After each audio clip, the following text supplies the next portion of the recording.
Salut tout le monde, ici Sophie, activatrice de Communauté pour la planète, et avec ma puce à l'oreille, je vous partage ma vision du monde, mes réflexions, mes expériences, et puis je pars à la rencontre de ceux qui s'activent pour faire de leur rêve une réalité.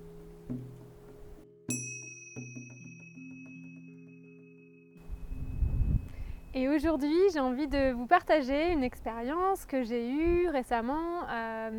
concernant les technologies, parce que les technologies, ça peut paraître un peu loin de la nature, mais on vit dans un temps où on arrive à un moment où la technologie est en train de prendre le dessus sur le vivant et sur l'humain,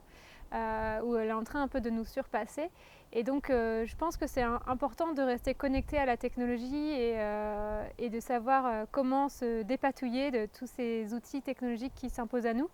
et ne pas se laisser submerger, parce que je vois le risque de la prise de pouvoir par ceux qui contrôlent ces technologies sur l'être humain et sur le vivant, et donc de ne pas favoriser le fait de vivre en harmonie avec la terre et avec la nature. Et donc pour moi, je suis aussi un peu geek, enfin, j'aime bien comprendre les outils, maîtriser mes outils, comprendre ce qu'il y a derrière l'outil, comment les outils fonctionnent, quels sont les mécanismes qu'il y a derrière. Donc c'est quelque chose avec lequel je suis assez à l'aise et que j'aime bien creuser. Et donc j'aime bien me connecter à toutes les communautés de gens de geeks qui s'intéressent aussi à ça et qui essaient de trouver des moyens de reprendre sa souveraineté via la technologie. Et donc là, aux États-Unis, je suis entrée en contact avec des personnes qui sont justement dans ce genre de communauté et qui proposent d'aider les autres personnes autour d'eux qui ne sont pas aussi à l'aise avec l'informatique, de changer des petites choses dans son quotidien, changer des petites choses dans son téléphone, changer des petites choses dans son ordinateur, petit à petit aller vers des outils qui soient respectueux des libertés et de la vie privée et qui ne soient pas contrôlés par des entreprises centralisées comme ce qu'on appelle les GAFA, les Google, Amazon, Facebook, Apple, qui sont les grandes entreprises de la Silicon Valley qui contrôlent toutes nos données, qui contrôlent toutes nos vies en fait à travers leurs différents outils et services. Et il y a tout un écosystème de personnes qui, depuis le début d'Internet, ont commencé ont développé en fait des outils qui permettent d'être libres en fait, et qui considèrent que les outils numériques sont des communs qui doivent être accessibles à tous et qui doivent respecter des libertés d'utilisateurs. Et les libertés des utilisateurs de ces logiciels sont la liberté d'utiliser le logiciel, la liberté de pouvoir consulter le code qui fait fonctionner le logiciel, et la liberté de pouvoir le modifier, le copier, et aussi la liberté de pouvoir le redistribuer, même contre de l'argent si possible, mais que le code reste malgré tout ouvert en fait. Et donc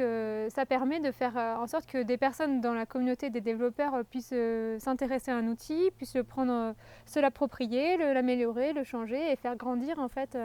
l'ensemble de l'humanité grâce à ces outils, puisque ils font bénéficier de leur savoir, de leurs compétences, de leur temps, de leur énergie, pour faire grandir cette communauté de gens qui utilisent des logiciels libres. Donc sur ce principe, j'ai en fait rencontré des personnes qui étaient dans ces communautés ici aux États-Unis, et ces personnes proposent des ateliers régulièrement pour reprendre sa souveraineté sur les outils numériques. Et donc j'ai participé récemment à un atelier pour dégoogliser mon téléphone. Donc qu'est-ce que ça veut dire? Ça veut dire que on a en fait enlevé tout le système intérieur du téléphone, tout le système d'exploitation du téléphone, pour le remplacer par un système d'exploitation qui est un système d'exploitation libre et qui respecte la vie privée. Et donc on a enlevé toutes les applications Google, on les remplace par des applications qui sont développées par ces communautés de logiciels libres, de développeurs de logiciels libres. Et donc j'ai le même téléphone, mais à l'intérieur tout est différent, et mes données ne sont plus envoyées au quotidien à Google, à Apple ou qui que ce soit. Elles sont beaucoup plus contenues dans mon téléphone. Alors il y a encore des fois du tracing qui peut être fait, mais du coup on peut beaucoup plus contrôler, on a beaucoup plus la main sur à qui on veut donner accès à quoi. Et moi j'ai beaucoup plus confiance dans ce genre de technologie que dans les technologies développées par Google, Amazon, Facebook, qui sont détenues par les mêmes entreprises, les mêmes grands groupes et les mêmes intérêts privés, qui ne vont pas je pense, travailler toujours dans mon intérêt à moi. Donc je préfère